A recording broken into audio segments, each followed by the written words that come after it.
Thank you again. In this eve of Shivaratri, I am honored to invoke the name of Lord Shiva. That happens to be Shiva. Today the story is of love. And the love that splashes out in the form of the world. Our body, the world we live in,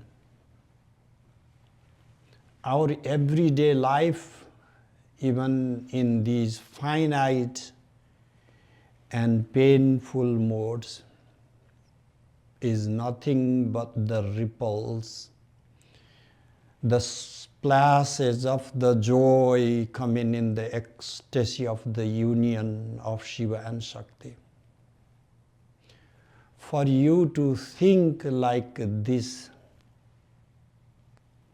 you have to undo many of the teachings that you have borrowed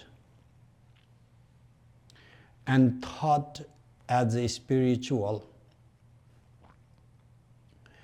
We have been preconditioned to see this reality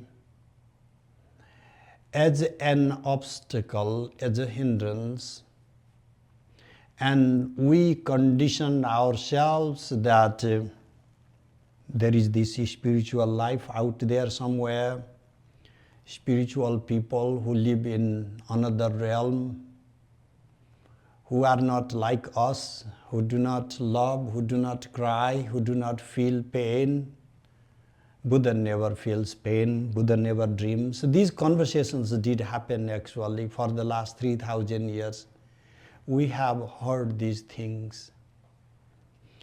And we have anticipated a type of realization that has neither any use in living our life, nor the purpose of living a life that we can never relate to, something transcendent, something outside of our mind, outside of our body, outside of our experience, outside of our feelings. What is that? Something we just don't know.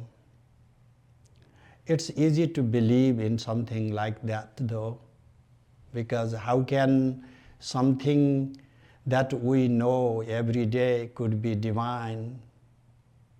Because we are so finite, we are ignorant, we suffer. How can suffering be divine? That is why we created philosophies, the type of philosophies that we parrot on condemning the world. And all day long we continue working and living and trying to be rich and successful, and we have made a business of spirituality as deception of our reality, the real life. There is another philosophy, the philosophy coming from the Agamas. The Agamic philosophy is the philosophy of real life and the presence of the divine in our real life. And where does that begin, or where should that start from? That starts from our capacity to love. That starts from our ability to love. Many have heard of Tantra as some sex science. because they never bothered reading tantras. They just heard the most crazy things in the market and they appropriated that. Tantra is the story of love of Shiva and Shakti. And if we can have even a drop of that to percolate in our entire life, just a single glimpse of that, we have lived with full purpose of this life. You know, of all the gods and goddesses, there is just one Mother Parvati who carries a mirror in her hand, Parvati's mirror. She needs to keep reminding herself, check in her mirror, that she is Parvati and not Shiva.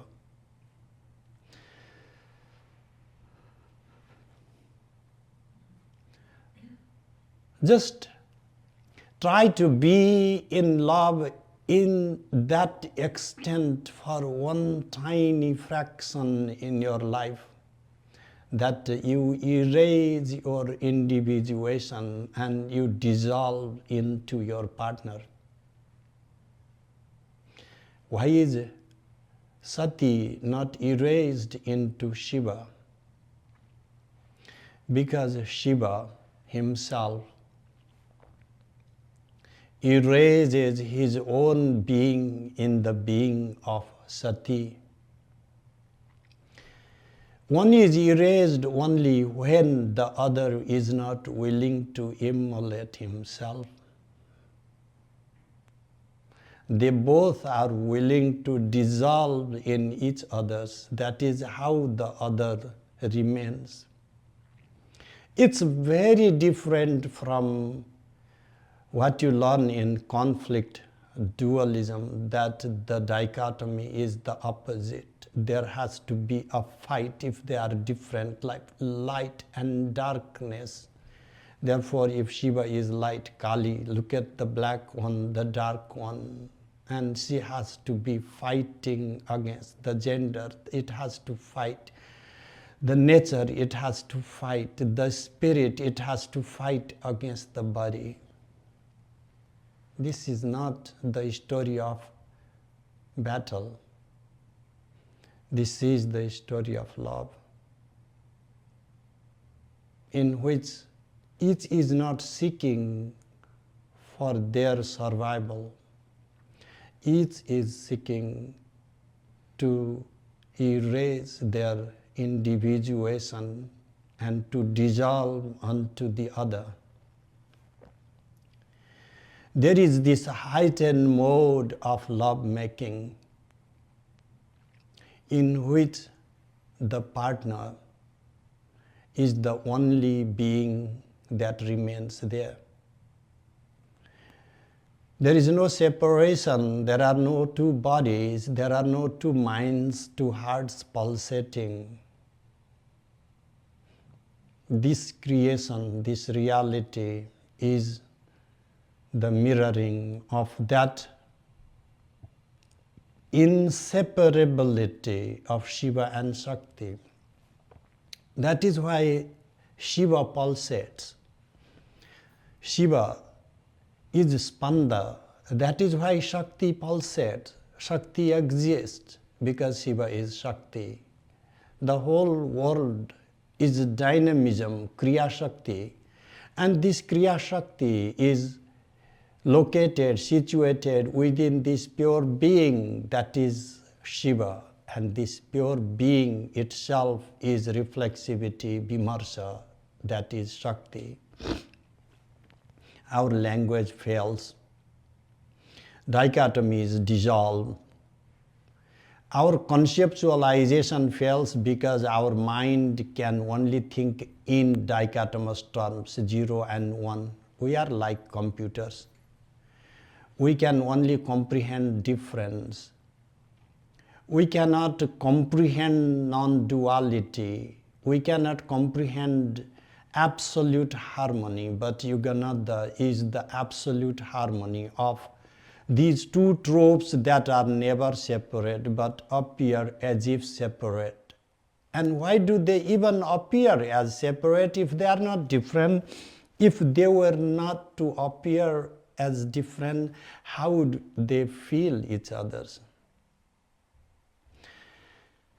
There is one level, one extent to which I can feel myself.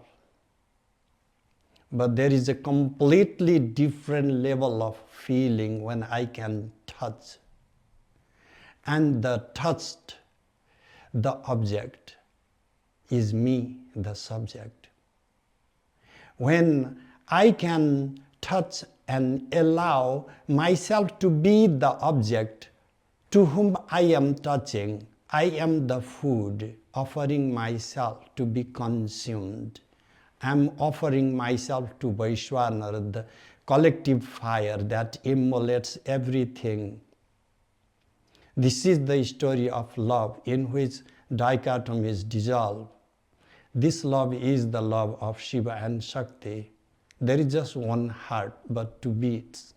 That is how we survive. The mother and the father principles of the cosmos, we have borrowed the same metaphor to describe reality. These 6 verses are the verses of all the amnayas, all the transmissions of all the agamas, for us to fathom the type of love that we can allow ourselves to feel, even if for a flickering moment in life. Namah Shivaya Sarvanye. Sarvani is one of the names of Parvati. Namah Shivaya, who is Sarvani. I bow to Shiva, the goddess. That's how the verse begins. Namah Shivaya Sarvane. I bow to Shiva, the goddess. The Rupa Eka Rupine, who are, even though manifest in 2 forms, are but a singular form, just only one. Why are there 2 forms then? Why do they separate then? Nirvibhaga vibhagine. Vibhagine, one who constitutes difference, the maker of difference, that one singular entity that causes difference. For what? Even though nirvibhaga, even though there is no difference, but he is the one, he, the she, is the one who causes difference. For what reason? Rasot karsanu bhutyartham. To feel, to experience the climax of rasa. What is the extent to which we can feel it? It's felt in the mind, felt in the heart, is deep. Felt in the body is deeper. If you don't believe me, just try to understand your union with a partner. Your fantasies are not as good as your union. This world is the union of Shiva and Shakti. So to feel that in the body, they assume the body because it's not as deep, as intense without the body. That singularity felt. To feel that, they assume 2 bodies. Namah Shivaya ya vetti shivoham iti nityasa. Now I bow to Shiva, the goddess. Nityasa, constantly. There is a difference in eternally, always and constantly. Constantly demands that we are aware of it every second of being. You can say the sky is eternal, but constantly, I'm constantly feeling pain, means every second its presence is felt. Shivohamiti nityasa. She who recognizes constantly, uninterruptedly that I am Shiva. Avina bhava sarayai. Sara is the essence. Avina bhava, inseparability, to exist without being the other. Sara is also the world, all the 36 categories. If you know Shaiva theology, Shaiva doctrine, then Sara is the world, whose avina bhava, whose inseparability is what this world is. I bow to the goddess, whose inseparability is what constitutes the world. How can you say that? It's because chara-charam, chara is the sentient and achara is the non-sentient. Both sentient and non-sentient entities that exist are asya harit spanda, is the pulsation of her own heart. So this is where we have a slightly different perception regarding the world, to view the world as the pulsation of the heart of the goddess. That it is within her heart. The world is within her heart. If the pulsation were to stop, she would be a dead body. But pulsation doesn't stop, meaning the world keeps on going. Characharam, the entire world, is what pulsates in her heart. So imagine, when we use the word heart, we are talking about love, not just the dynamism, Kriya Shakti, but we are talking about love that even a mother in the world feels her children very close. But if the entire world is the very pulsation in the heart of the goddess, you can imagine how much love she has for all of us, sentient and non-sentient. It is her love that is distilled in the form of being. And it is her love that pulsates, that gives us the sense of being. And it is like that very pulsation sometimes, like, these mild pulsations, vibrations, a pleasant one like the music also. And those very pulsations, when running in high frequencies or higher currents, we feel pain. What is pain and pleasure? The brain waves, some mild, and we can interpret, we can tolerate, we can accept, or some brain waves that we cannot interpret, we cannot process, we cannot accept.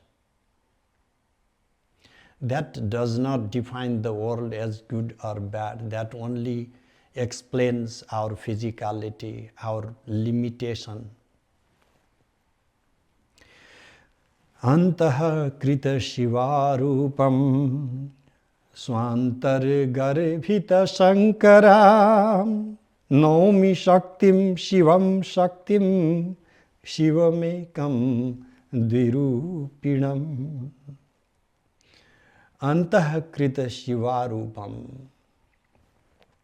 Shiva, now from the perspective of Shiva, he has Antahakrita Shivarupam. He has encompassed the form of the goddess, enveloped her within. Nothing escapes. She does not escape her radius, his radius. He does not escape her circle of presence. It's absolute inseparability. Antahakrita Shivarupam Swantar Garvita Shankaram. And she is the one who has Garvita, like in her womb, within herself, within her body, Shankara, Shiva. She transcends, surpasses, encompasses every aspect of Shiva. Just like Shiva encompasses every mode of Shakti, Shakti likewise encompasses every mode of Shiva. And in her case, even it is Garvita, as if she is bearing like a child in her womb. Naumi Shaktim, I bow to Shakti, who by the way is a Shiva and who happens to be Shakti.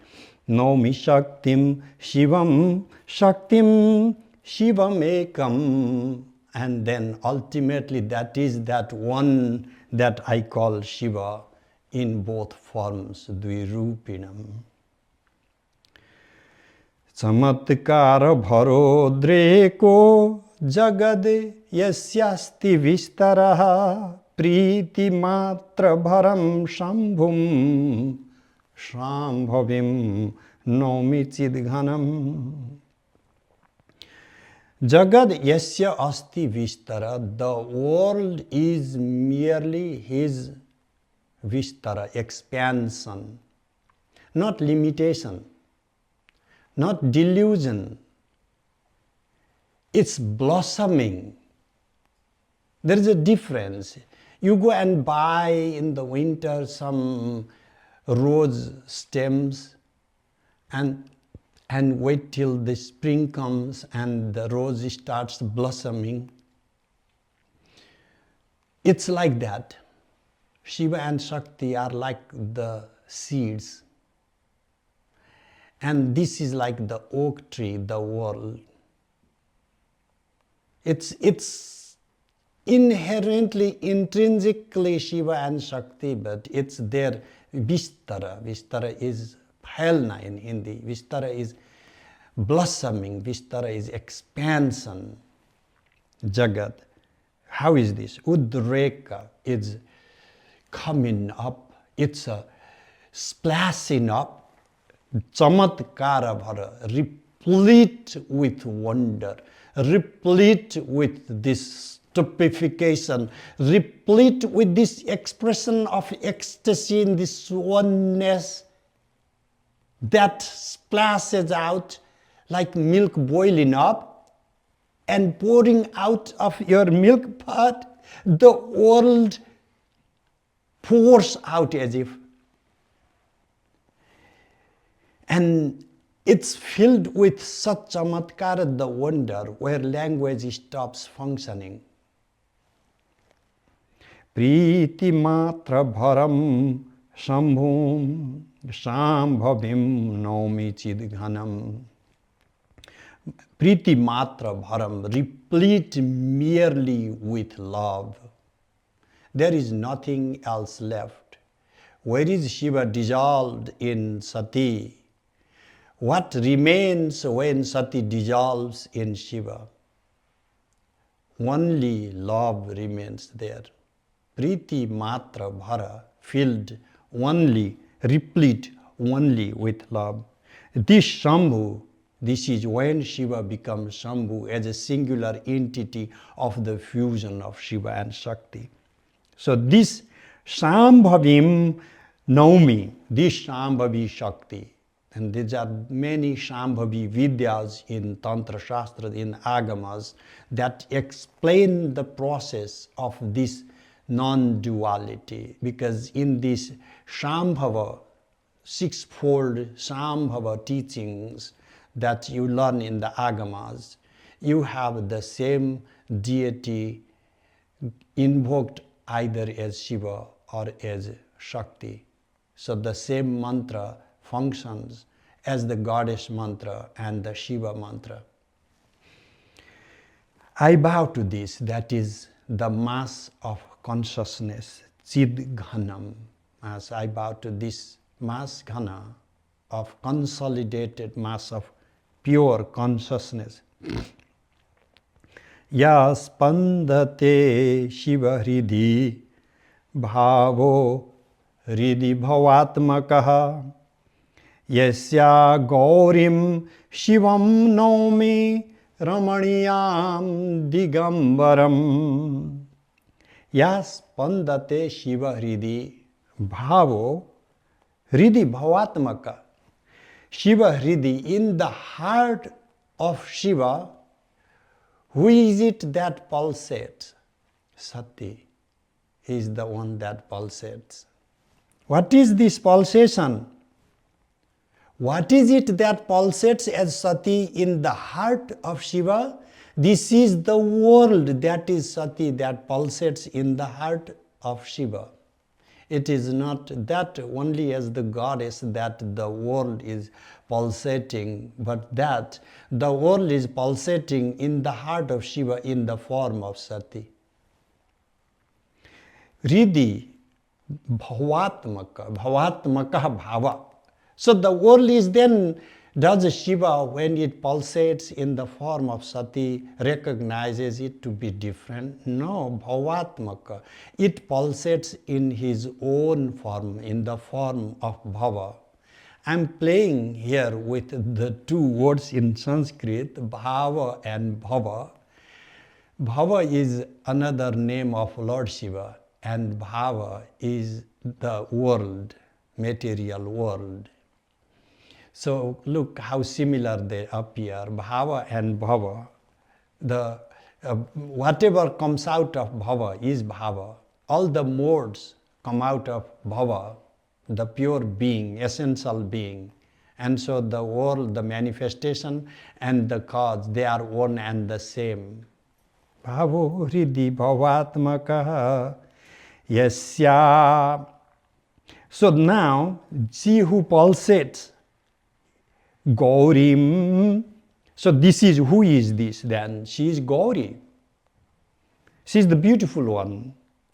But that Gaurim Shivam, but she is also Shiva now. No, I bow to them, who is Gauri and Shiva at the same time. Gauri is so beautiful. And you know Shiva is always Shiva. Ramaniyam as Gauri, she is the most beautiful one, and as Shiva, she is also naked. This dichotomy of beauty and what is this nakedness of Shiva? Not having any veil of Maya, but at the same time the contrast is ensued, and in the contrast what we are seeing is Shiva, who transcends sensuality, who transcends corporeality, who transcends materiality, while remaining sensual, material, corporeal in the form of Gauri, in the form of Shiva. What is the point of the world? What is the point of this creation where we suffer? Shringarena jagad bhanam vipralambhena muktita kridantau nitya sannadhau tau vande parvatishwaro. I vow to Parvati and Ishvara, Lord Shiva, who are playing constantly, nitya, always, sannadhau, united, one, infused, dissolved into each other, who by means of Sringara, by means of Sambhoga, the Sambhoga word is in aesthetics, in classical aesthetics. Sringara rasa is described in two categories of one, the Sambhoga, the union, and Vipralamba, the separation. We feel love when we are together, but we also feel love when we are separated. In the form of love that we feel in being together, this world comes into being. The love we feel in the separation of Shiva and Shakti, we experience liberation, mukti, moksha, because there is this separation of the play of Shiva and Shakti there. It doesn't transcend Shiva-Shakti's game though. Even in separation, the love continues. Only the fools consider that the end of being. It goes on. So this is only my means to invoke, to try to capture the love that pulsates in the heart of Shiva and Sati, that complements each other's being. And we, the mirror images of Shiva and Shakti, the surplus of Shiva and Shakti, the continuation of Shiva and Shakti, are given the same pulsation in our heart. Tathapi tadvat panchakrityani karoti. If you read another shastra, Pratyabhijna Hridaya, then you will know, even when bound, even when finite, still the animate beings create, sustain, dissolve, punish, liberate, do grace. So we continue to exert these fivefold actions, the very actions that define in the collective sense as the act of Lord Shiva. I'm so honored here to be among you today. And I hope we can continue sharing the saga of Shiva and Sati in the future occasions.